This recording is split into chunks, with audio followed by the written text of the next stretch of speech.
We're Ginger Geezus here, and we started basically. I just had this idea. I wanted to start a blues rock band. I loved Hendrix, and I just saw a moment for that out there, and I just felt like this area could, really have an awesome, blues rock band with all the other blues rock bands that are out there, like Super 400 and some of these other bands. I was kind of inspired by them.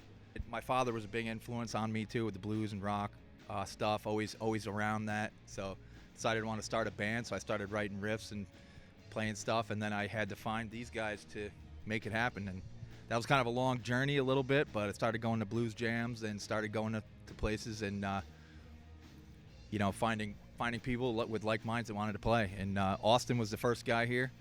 Found him through a little connection on Craigslist. We started jamming, and he was into it, and we just kind of kept putting the pieces together there. Right away, it kind of all made sense, try to keep rock and roll alive. And James immediately was throwing around band names, and he says, sometimes in passing people referred to me as Ginger Geezus, and I was like, well, that's an incredible band name because it's so easy to remember, and we just kind of took it and ran with it, and people have been really excited about it, so we're just kind of keeping the train rolling. So I was actually the last addition to this band, so all three of them were jamming in Troy, coming up with some songs, a bunch of different drummers coming in the house. I had a very big background of metal, heavy rock, heavy hitting kind of music. And Maddie told me to come to practice one night, and the first time we all jammed together, it was just absolutely incredible. We felt the vibe from the moment it started, and to this day, it hasn't changed. Every Tuesday, we're locked in, we get together, we have a blast to write music, and we plan our future, and we're excited for every step of this. So I'm very happy to be a part of this, and I can't wait to see it keep going. When me and Austin first started jamming, he said to me, we're going to need someone who can really sing, really can belt, not just sing, but belt out and really have a strong character, strong voice. And I knew I wanted like a strong front man, and we needed someone out there with some personality, charisma, with also a strong rock and roll voice. And that leads us to Matty D here. Hey, what's up, guys? Yeah, I need a beer. But aside from that, yeah, James came to my open mic at one point and just jammed on some songs, jammed on some stuff I knew, playing acoustic guitar, and him just ripping out some, and seemed like a good fit. So yeah, I came and started singing with the guy. I mean, it all happened really because James ran into Tommy Love at the gas station one morning in the Berg, and Tommy Love at the time was like, well, I'll come jam with you guys tonight. And then like James is... Yeah, and James is like, yeah, well, Tommy Love's coming to jam. You want to come and jam, again? Because we had jammed a little bit, but I fell off of it. And, then it all came back together, and we got that. We got all these great shows. We practice every Tuesday from now until we die, and things will be good. Felt like I needed something maybe to kickstart into a real jam.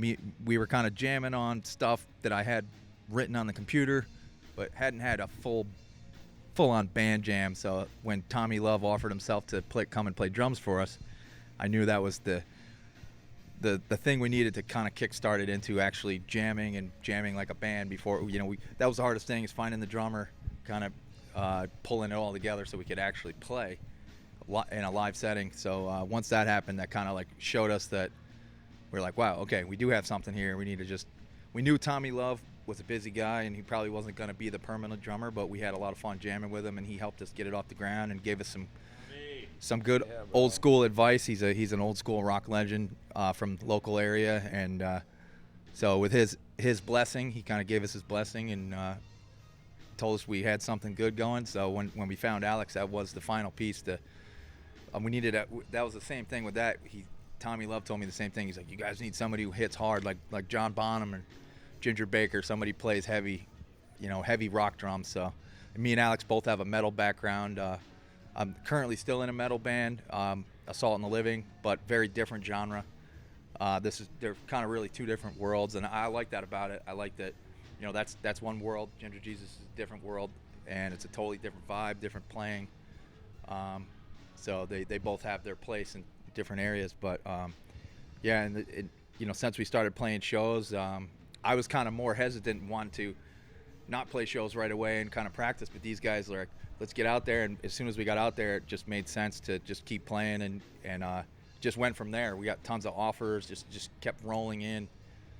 Even still now, we're having to say no to certain things because we're getting so many. So, but we have a much needed kind of little break that we're going to take through the fall, so we put out a demo in June, 3-song demo. It's on Spotify. That came out really good. We just went into a studio, recorded live, did a few overdubs, and had something that sounded pretty good. So we decided to put that out as a little 3-song demo.